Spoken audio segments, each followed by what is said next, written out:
Hey, good evening, morning, good evening, good afternoon, folks. It's me, the Gorilla Economist, coming to you live on this edition of Strategic Life with my main man, John Singleton, as well as our special guest, AlgoCowboy, a special guest host. And folks, you can find Singleton over at aceofcoins.com, aceofcoins.com, and aceofcoins.club, aceofcoins.club. Get all your situational questions and theoretical.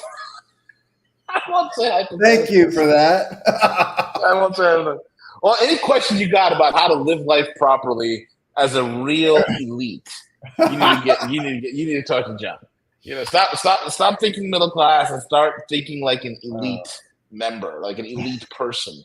Then you'll understand how the money game actually works, how the credit game works, how the debt actually works, and how to find opportunities. Because look, folks, it's never lack of resources; it's always lack of resourcefulness. With that being said, John, welcome, buddy. How are you? Thanks, man. Good. We just got to make fun of something or somebody to start out with. Sure. Is there plenty of opportunity? What can we make fun of? Huge. You can make fun of a lot of things, man. What about the latest news rhetoric that caused everyone to panic over the Dow? Oh, my God. You know, the funny thing is, like, Cowboy and I have been tracking this for, like, weeks and weeks on end. And it played out exactly how we charted it. Oh, you actually saw that in the forecasting? Yeah. Okay. Absolutely. Absolutely. We saw in the forecasting, and it played out exactly as we thought. People still freaked out. You know, I listened to this. I was driving, and I was listening to this radio broadcast, and the commentator was talking about, hey, did you see what happened to the Dow? And he's like kind of making fun of people generally, not about a particular thing, but he says, man, I think it's time to buy more. And that was just exactly. Hello? I think John glitched John out. Froze. He froze. Actually, he's just messing with us. He just kept that face. Yeah. We lost you for 10 seconds, bro. You could be an AI. We just don't know. That's the whole thing. I was just saying. So I'm driving the car, and I'm hearing this commentator talk about how when the Dow dove, he said, why are y'all scared? Just buy more. Yeah. If you bought something that's good quality, buy more. Now's your chance. It's discounted. And this guy's he's not an investor or anything. He knows that. Sure. Exactly. Oh, yeah. Somebody tweeted out, like, everybody wants a dip in crypto. Everybody in the crypto world wants a dip, but then nobody has the guts to buy it. Exactly. No, everybody wants the dip, and when the dip comes, they take a shit. And it's the big money that's doing this stuff, and they're not even trading anything. Their money's not going anywhere. They're just exactly. They're putting news. When they do a news release, it gets published. Why? Because they have a lot of money. Exactly. Then their friends get in or something, or they buy more. You guys have to realize this is a game. Yeah, if things crash like that in this particular circumstance, we talked about it. And we had the metrics, and clearly the smart money was buying those bottoms. Like they basically convinced all the cattle to sell and to give them cheaper versions of what they already had. Yeah. Yeah, you're not an investor if you're doing stuff like that. You're not. You're just gambling. You didn't even make the investment based upon the numbers. You didn't even look at a balance sheet. You don't even know what you're doing. You just went on news, and now you're going to keep reacting to the news. You're not really investing. Well, I mean, so at Algo Factory, and I always say, like, the last thing I do is trade news, because by the time the news comes, the trades are already done. The news is not meant to help you trade. It's meant to push you in a direction. Correct. All the stupid money. Get the stupid money to do stuff, and then get their stuff. So, okay. Well, so strategic life. I mean, so I talked to a lot of people about, like you say, get a side hustle. That's probably a good way to say it. You should have something. And so I always make the analogy that each of you that are listening to this, you've figured out how to pay your bills by the end of the year. I mean, sometimes you have difficulty, but you pay the bills by the end of the year mostly. And so if you've done that, why don't you figure out how to pay the bills by June? Why don't you think like that? That's earning twice the money, right? To say it a different way. So what would you have to do? Yeah, what would you have to do? Think about it like this. So imagine, you borrow money to buy, let's say real estate as an example. You borrow money from the bank to buy real estate. Imagine if you get 100% loan. Now, I'm speaking hypothetically, but You get 100% loan, and let's say you're going to net $200 from the first piece of real estate you're buying, and let's say the real estate's like $350,000 home. You buy it, rent it out, and let's say you net $200 a month, and let's say you get 100% financing. So that means you didn't risk any money, and you get $200 a month. Well, what if you did that again with the bank's money, and you kept on doing that, and your debt service was being paid by the asset you're buying with the bank's money? So really, just for doing some paperwork, you're getting free money. Now, I know it doesn't work that way, but you see my point. I want to use other people's money to buy an asset and take a piece of it. And the more money of someone else's money or resource I can use, the less risk I have. I just have to go figure out how to get that. Makes sense, right? So how long would you have to do that until you doubled your income? What if you just buy the whole shopping mall? I mean, if you just want to do one transaction, spend 6 months or even a year finding that deal that's like $7.5 million and net a measly $7,000 a month. That might replace most people's income. If you spend a whole year doing that, is it possible to retire? I mean, you think about this. Are you going to get there by putting money into an IRA? So you're going to get a tax benefit in the future. If you're 30, that's half your life, okay, in terms of like, retiring at 60, let's say. You're going to wait 30 years to get what, a tax benefit, letting someone else tie up your money so you get a tax benefit maybe in 3 decades? It's the dumbest thing in the world, man. It's the dumbest thing in the world. It's such an old, obsolete way of doing things. One of the things I always tell clients, it's like, the world prior to 2020, right? The world was always, the big fish eating the little fish. But now it's the fast fish that eats everything. Yeah. And that's the goal. You got to be a fast fish. You got to learn when to move in and out of industries. You got to know to get into things when they're hot and get out when it's not. And this is what people are lacking. They want to do stupid stuff. Like I get like investment opportunities thrown at my desk all the time. They're like, "Oh, come invest in this real estate project. It's 6 years. You tie your money up and you get like 6% a year." I'm like, "What the hell do you want to do that for?" It's the dumbest thing I ever heard. And if they're offering that, what are they getting? What are they getting from your money? Exactly.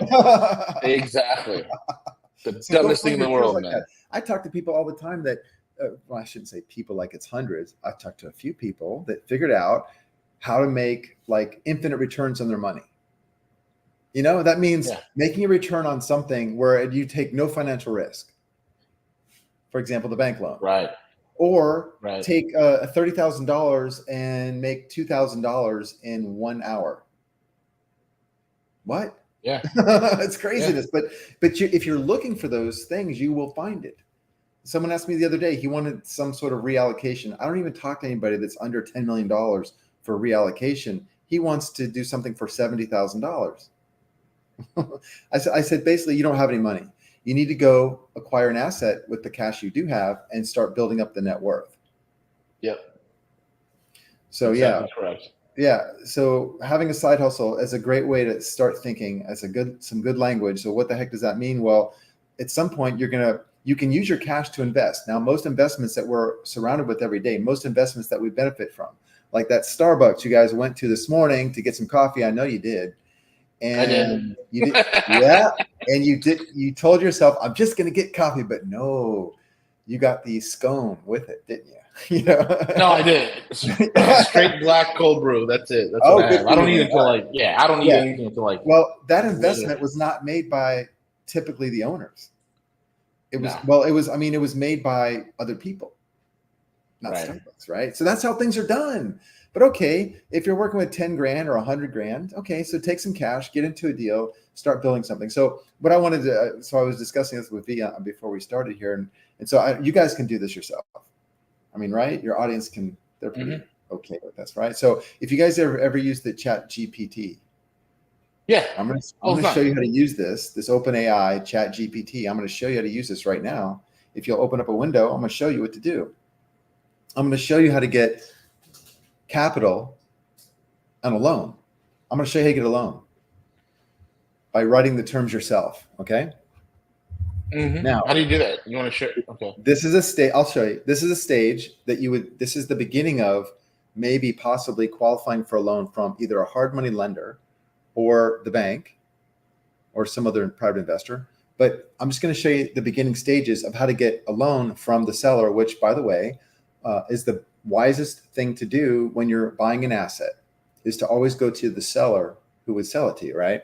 So what you want to do is get an option to buy the property, the asset, at a date in the future. This gives you time to raise money, at least.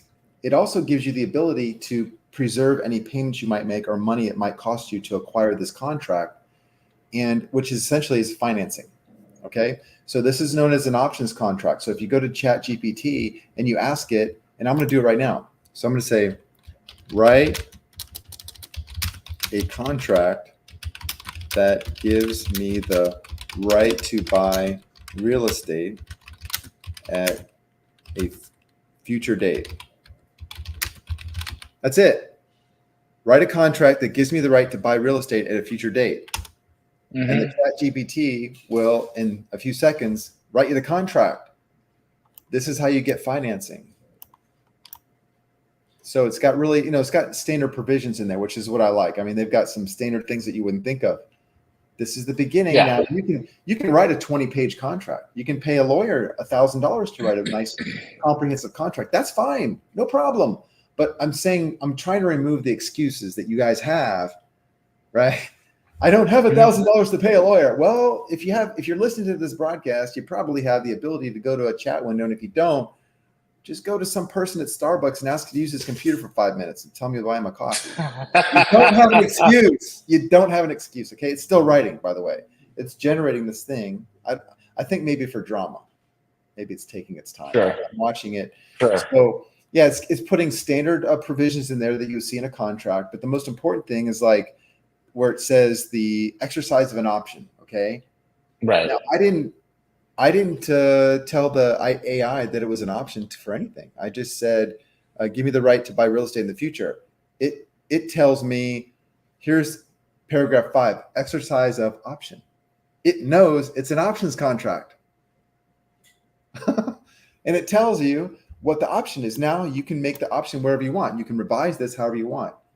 I like to have a specific dispute resolution clause. And I also like to give myself the right to assign the contract. Here's why.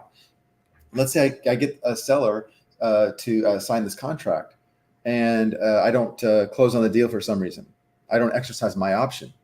I can assign this contract to another party who might pay me for the contract. So let's say I paid let's say I was going to buy a shopping mall, right? And I paid $20,000 to the property manager or something. And I want to get my 20 back. And so if I don't close on the deal and incorporate the 20 into the deal, I then can sell the contract. My rights in the contract, I can sell those because I've written them out. It's negotiable. I can sell it for the money I paid for it, right? I can get my money back. There's no excuse, guys. You can do things like this. And this is just one example with real estate. I don't know that you would do this you could do this with a business too, by the way. And for that, maybe I should, tell me if I'm telling them too much, V. No, keep going, man. This is what people need to do. Tell as much as you can, and then if people want all the greedy details, they can always reach out to you, John. All right. Okay. Well, before you continue, that's a nice point. What if I understood that perhaps it's a lull in the market? Maybe I didn't have the $7 million to buy this mall, but I was able to create that options contract. Would I be able to take that 20,000 and let's just say I had a period of a few years on that contract, if they even allowed me to do that, I could probably sell that for more than that $20,000. You could. Yeah. Oh, sure.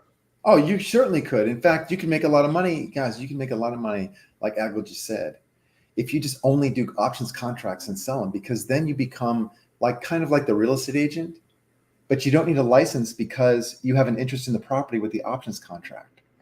You can actually sell real estate, buy and sell real estate with an options contract and not get a real estate license.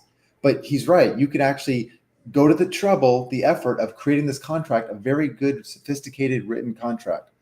And you could then shop around for those who would buy the contract, and you could upsell, you could double the price, you could do whatever you want. Heck yeah. Yeah. That's a good way. Yeah. People don't think of it that way because of alternative financing and alternative funding. We've been so conditioned to think that if you need any sort of capital flow or any sort of money, you have to go to a traditional brick and mortar bank. Never start there. If you want to do something real, if you want to invest in something, the bank is your last place. The bank is after you've done the deal and already closed and gotten the returns or whatever. And now, so you got your hard money and your Uncle Bob in there and all this, and then use the bank to refi and make it all smooth and stuff. And then that's what you do, is you offset the risk on the bank. You're always offsetting risk. Okay. So when you're getting a lender, you're offsetting risk. That's why you don't that's why you don't buy an asset with your own money and sit on it like that. You always finance out of the money if you spent your own money. But to get back to what I was saying, let's say you want to buy a business of any kind. Let's say it's going to be like we talked about a few months ago. Remember, we used AI to write a business plan for an e-bike dealership. I don't know if any of y'all did that, but it's wide open. It's a wide open market. Man, I'd like to know if anybody did that. But here's what you would do. I think it was a client or two that actually, there's actually a listener or two that actually took that idea and ran with it. I hope so. The e-bikes. I think so. I think there was like at least two that took action towards it. You only need like the plan the AI said based on the research. And by the way, I went and verified this. It took me hours to verify what the AI did. The AI was perfect. And it said you need about $500,000, $200,000. And that's easy money. You can get that from anybody. That's not hard to get. Anyways, if you're going to use this idea for the options contract, you could take this right now and go to a seller, some guy that has a house, right? Now, if you go to try to do this with a shopping mall, what I would suggest is you get yourself a real estate attorney to represent you. Don't ask them what to do. They're not too smart with that, but they can represent you. Just tell them what to do. Okay. The other thing is use a business broker. It's interesting because the attorney you would pay up front, maybe the business broker you'd pay on the back end. He would do the work because he's looking at maybe getting a commission on the back end, right?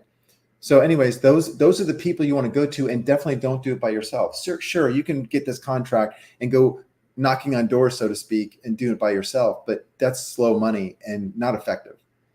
You want to get into a situation where you're working with a broker or an attorney. And as much as, we don't like attorneys, they are useful if you know how to use them. Okay. Yes, absolutely right. I'm going to do it, by the way, V. I keep, I put this out there. The reason why I had, an interest in that is because I'm actually going to do it. And I'm actually shopping for an e-bike right now. And I'm thinking, man, I don't want to buy one. I want to sell them. And so anyways, I'll find it. But I think it's the future. Okay. And I'll mention a couple more things to you. So like we talked about before, the e-bike is like a trend. I think of it like a fashion trend. Okay. But it's useful for people to have e-bikes. There's that, and then you have the drone technology, and then you have 3D printing. And I think just generally, if people, if you want to talk about what we think is next trends, future trends, I think you're going to see regarding drone technology, you're going to see the consolidation of retail space into distribution centers.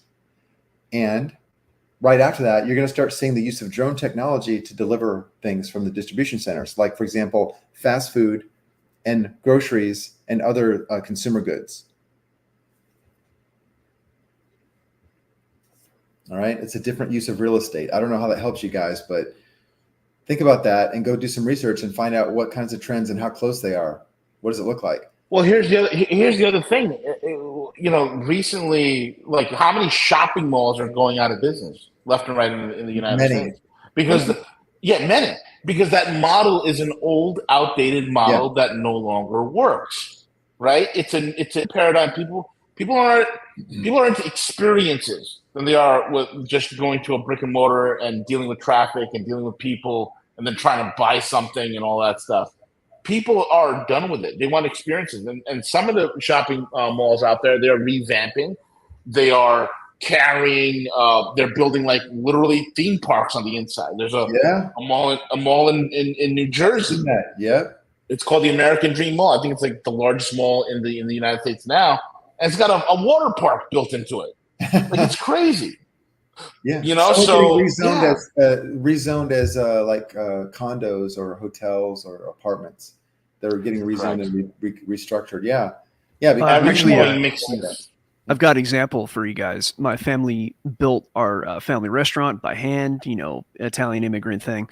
And the area ended up to where it just wasn't a good place for a restaurant anymore. We closed the doors in 97, leased it out. So once my dad kind of took over my grandfather's real estate, all that kind of stuff, he brought in a cannabis company, and he turned that old restaurant building into their main hub. So, cannabis is obviously on the rise in California. And so not only did he get the rent paid and all that stuff, but he actually wrote into the contract for $1 million in renovations to the building as well. Yeah. Yeah. He's very forward thinking. Cannabis is big over here in Florida. It's taken over all the street corners like convenience stores. But in the future, I mean, you got DoorDash and things of this nature, right? They're delivering things. It's going to be bigger and bigger.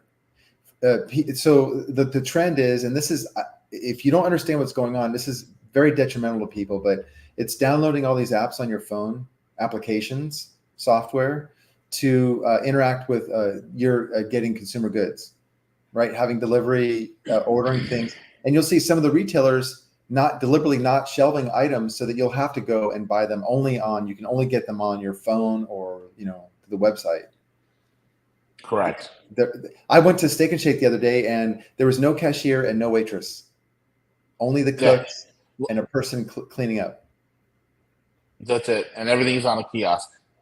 This is the future. Pretty soon that whole location will be gone. They don't know that. The people there don't know that. They'll move it. They'll still be needing, cooks. And that in the future may not even need those guys. But real estate, Correct. The use of real estate, you're going to start seeing it it's already happening. It's been happening for like at least 10 years that I know of. But it's big now, is conversion of real estate into consolidated retail space that are just distribution centers for many brands in one location. Yeah. Correct. Yeah. It's the reality of all of this that's occurring right now. As the economy's changing, it's like, and here's the thing. This is what you and I always talk about, John. If you don't have assets now, you better start real quick on accumulating these things and creating cash flow. It's so vital, Or you just listen to shows like this and get excited about it. Or all right, when are these guys going to talk about what happened in the world? At the end of the day, folks, these things happen in the world. But what does that have to do with you and the price of rice in China? At the end of the day, what does it have to do with you? Is it creating capital for you? Are you making money off the news? Are you trading it? Like, what are you? I mean, I don't know how many more tools we got to put out there. Cowboy and I have Algo Factory, which we're not only teaching you how to trade, but teaching you how to build the algorithms so it'll trade on your behalf and you can go have a life.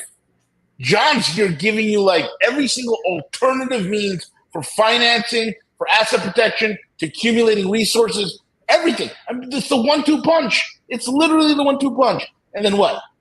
Oh, well, it's going to be World War III.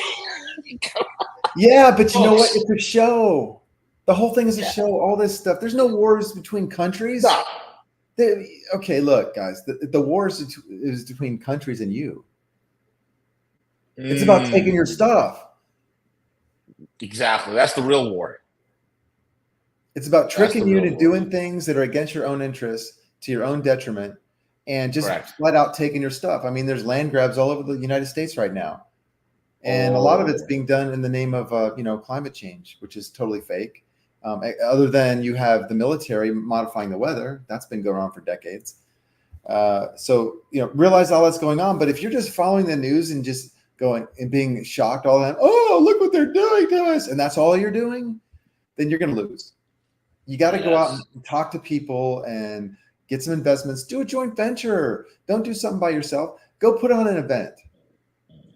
Put on an event. Exactly. Put on a 5K run. Everybody loves that stuff. Yeah. Yeah. You're not going to get rich off of that, but you're going to figure stuff out and you're going to learn how to talk to people. And you're probably going to end up working with people on a regular basis. You know what I did? Yeah. I was at a high-end luxury car show locally. And there were some young guys there. You know what the young guys were doing? And I just was watching them.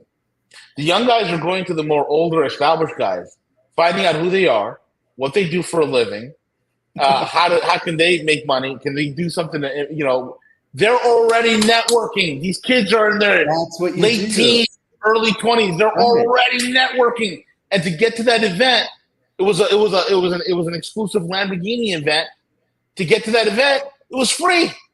And they got the right demographic. They got the right demographic. The oldest guys that figure out how to make some money. They got some extra money. They bought some cool cars they always wanted to have. You get those guys in place and you talk to them and get their contact information. Exactly. And one of the things about successful people, they love to share how they got successful. Yeah, exactly. I mean, like I want to talk about World War III, John. Will we die in a nuclear holocaust, or will it be an alien invasion? Well, which one will it be? The nice thing about a nuclear holocaust is you'll never know what happened. Yeah. So be a flash of light, and next thing you know, you're wearing a white robe and you're strumming a harp. It's just that quick. It'll be annihilated, and it'll be painless. You'll never know what happened. Never know what happened. It's like these movies, where they have the guy that's trying to disable the bomb, and he's sweating and he's nervous. And I'd be like going there going, hey, guys, this is the best job ever. I get to help people be a hero. And if I get annihilated by a bomb, I'll never know it. And I got good. It's like those people that died in the sub in that homemade submarine accident about a year ago. Ocean Raft or I didn't know that sub. The idiot went to go see the Titanic. Homemade submarine. Yeah, it was basically a homemade submarine, and they built it out of sewer pipe. Okay. Yeah, Ocean Explorer. It was like basically PVC piping. Wow. And, and the sub imploded, and it occurred in like 150 milliseconds. It imploded, or 75 milliseconds. It happened so quickly, and they were vaporized. Yes. So quickly, their brain didn't even know what the hell happened. There's so much pressure, they were vaporized. That makes total sense. Yeah. How lucky they got if they're going to do something so stupid. They get out lucky. I mean, think about it. Look, somebody right here, Ray Love says auto quality cleaning supplies. Imagine going to that show where you got these high-end luxury cars, Ferraris, Lamborghinis, Rolls Royces, Bentleys, Porsches, and you're handing out your auto detailing business. Hey, look, this is what I do. And you know what? If you're smart about it, I have a subscription service. It costs you X amount of $100 per month. And at any point you can schedule up and I'll come in and do your car. No one's thought about stuff like that. And you can I'll keep your car clean. Market it. I mean, you could go to an auto detailing place, a bunch of kids, right? They're auto detailing. Okay, that's easy enough. Well, you can go there and make some sort of joint venture and do the marketing for them, and then they don't know what you're doing. You could then go to fleets of cars. Like, for example, car dealers. They probably most of them have their own detail because they're have good reputation. But you can find dealers that don't even have the facility to do detailing to their new customers, and you could provide that service. And you bring the entire dealership into as a customer. But these kids that are doing detailing are just waiting for their drive-bys, right? They're not thinking big like that. You could go there and do a joint venture and be 50% owner. Right. You could do that right now.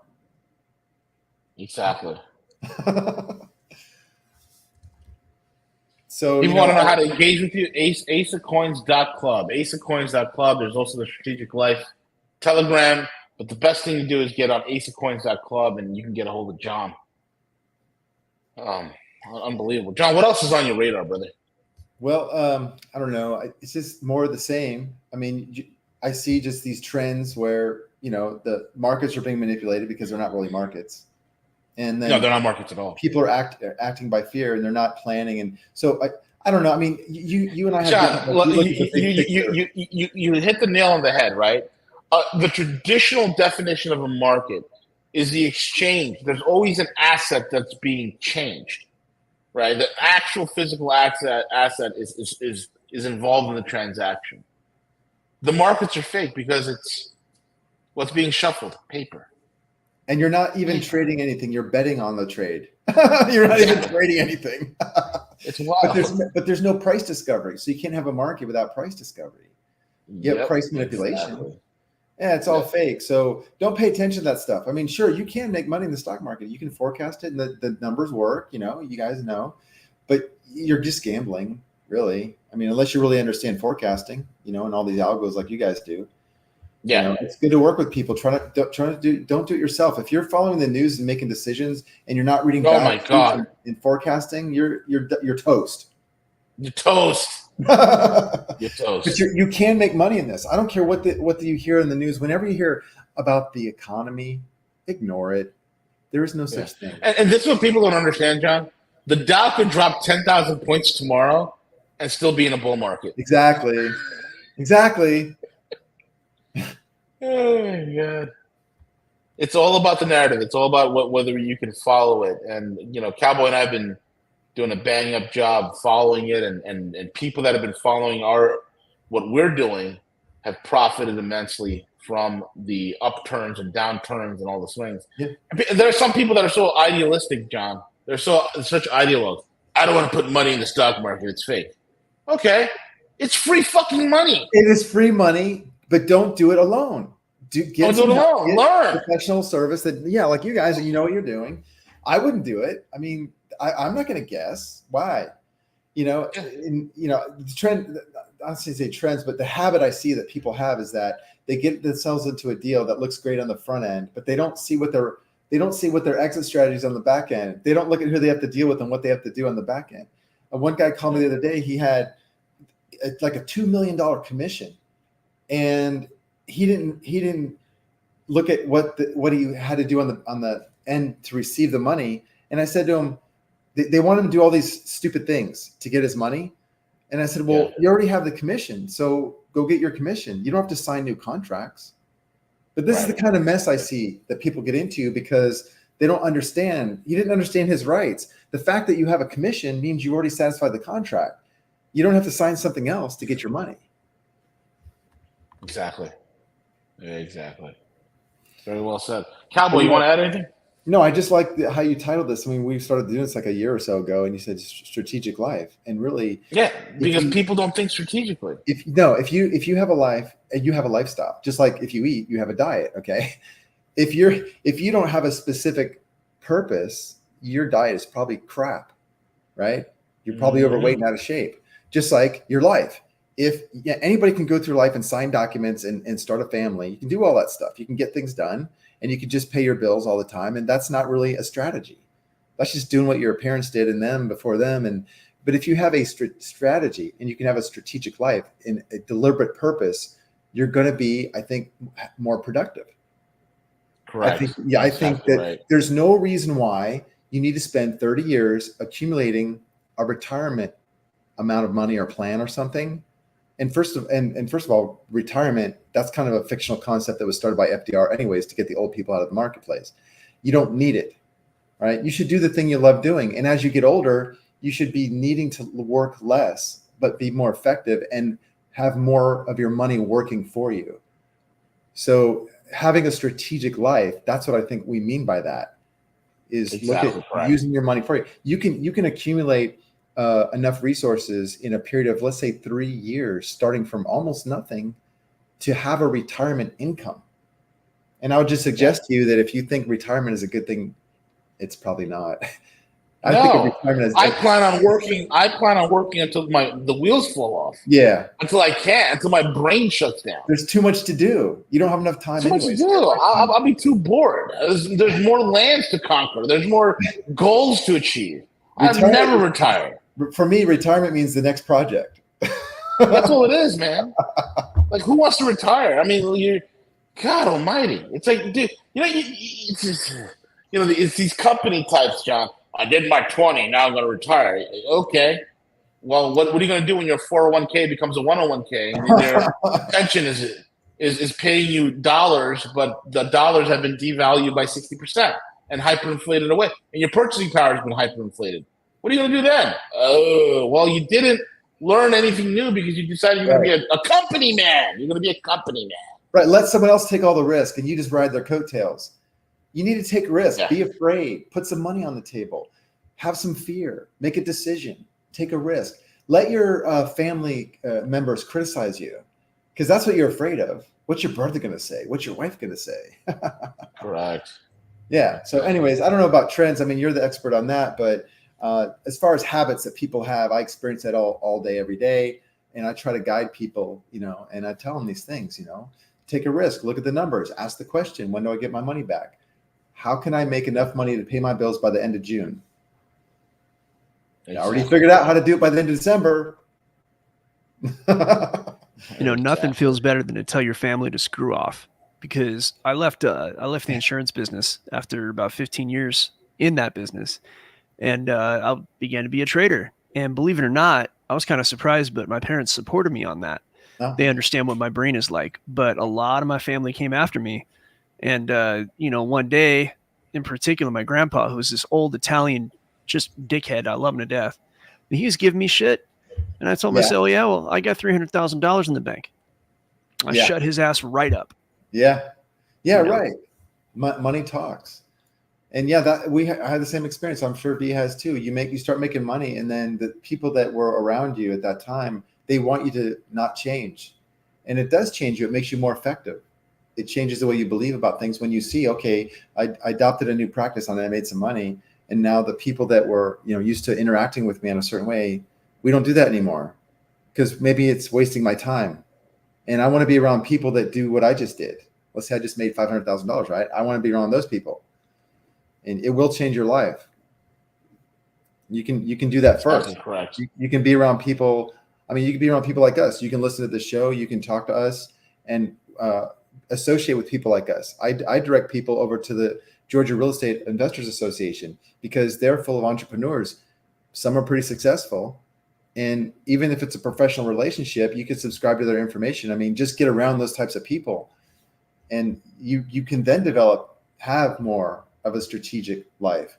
You have a purpose. You have a deliberate objective. Otherwise, you're wasting your time. Why? Why would you go through life and just get by? It's boring. It's dead. Boring and sucks. It's dead. Absolutely sucks. So, anyways, I always enjoy these conversations, VJ, and we got to always make. Same here, man. People need to understand that it's not as difficult as they think it is, man. You're already doing stuff in your life. You're already doing stuff that adults do. Exactly. Just do some different things. Yeah. It's not hard. Exactly. And I promise next time we talk, I'll play you a chord on my piano over here. Here's the world's smallest violin. I'm playing it for you.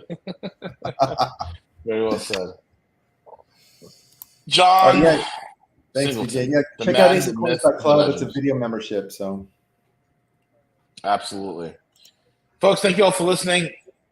Cowboy, John, and I will be back probably next week discussing more options and opportunities for all of you guys. Enjoy the summer. Enjoy the weekend. Enjoy the rest of the day. Cheers, everybody. All right.